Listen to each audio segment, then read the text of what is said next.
আজকে একটা নবান্ন অভিযান ছিল। মমতা ব্যানার্জি চাকরি চোর, পার্থ যে টাকা তুলেছে তার ৮০ লাখ টাকা মুখ্যমন্ত্রীর ভাইপো নিয়ে গেছে তার বাড়িতে। প্রমাণিত সত্য। আজকে আপনারা গেছিলেন নবান্ন অভিযান করতে।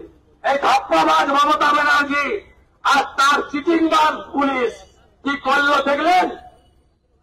গাড়িতে তুললো ২০ জনকে, বললো নবান্নতে চলুন, মিটিং করবে মুখ্য সচিব।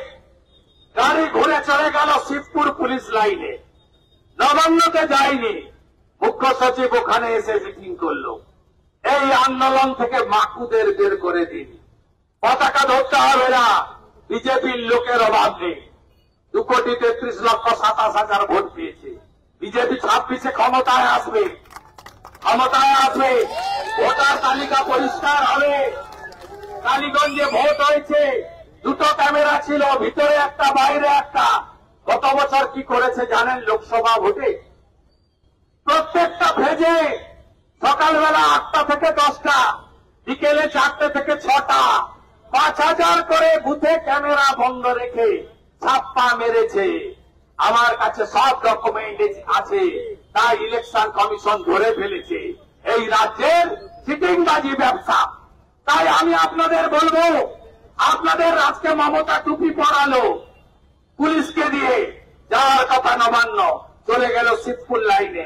দেখা করার কথা মুখ্যমন্ত্রীর সঙ্গে, দেখা করলেন মনোজ পথ, যিনি 6 মাস এক্সটেনশনে আছেন।